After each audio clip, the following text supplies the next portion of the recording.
ప్రియులరా, హన్నా జీవితాన్ని ఒకసారి మనం ఆలోచన చేసినట్లయితే, హన్నా ఎంతో భర్త చేత ప్రేమించబడుతూ సంతోషంగా, సుఖంగా, ఎటువంటి బాధ లేకుండా తన జీవితాన్ని వెళ్ళబుచ్చుతా ఉంది.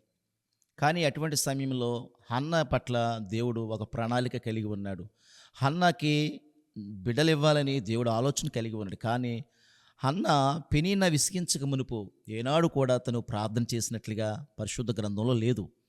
ప్రతి సంవత్సరం ఏటేటా మందిరానికి వెళ్ళేది, బలులర్పించేది కాదు. తనకి బిడ్డలు కావాలి అనే కోరిక కూడా హన్నాకి లేదు. అటువంటి సమయంలో దేవుడు, ప్రియులరా, ఈ పెనీన్న ఏం చేసిందంటే హన్నాని విసిగించడం మొదలుపెట్టింది.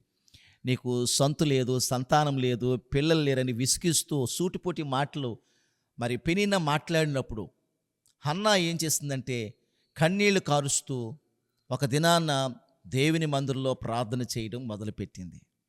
ప్రియులరా, దేవుడు అద్భుతంగా హన్నా ప్రార్థన ఆలకించాడు. హన్నాకి సమూయేలుని ఒక మహా గొప్ప ప్రవక్తని ఇవ్వడానికి ఇష్టపడ్డాడు. చూసారా, హన్నా భారం కలిగి ప్రార్థన చేయడానికి పెనిన్నా చేసిన విసిగింపు, సూటిపోటి మాటలు కారణమయ్యాయి. నీ జీవితంలో ఎవరైనా నిన్ను విసిగిస్తున్నారా? నిన్ను హేళనగా మాట్లాడుతున్నారా? నిన్ను కృంగదీసేలాగా నీ పరిస్థితులు ఉన్నాయా? అయితే నువ్వు భయపడవలసిన పని లేదు. ఆ పరిస్థితులే, ఆ మాటలే, ఆ వ్యక్తులు చేస్తున్న కార్యాలే నువ్వు దేవుని ద్వారా ఆశీర్వాదాలు పొందుకోవడానికి కారణమవుతుంది. హన్నాలాగా నీవు కూడా హృదయాన్ని కుమ్మరించి దేవుని సన్నిధిలో ప్రార్థన చేయండి.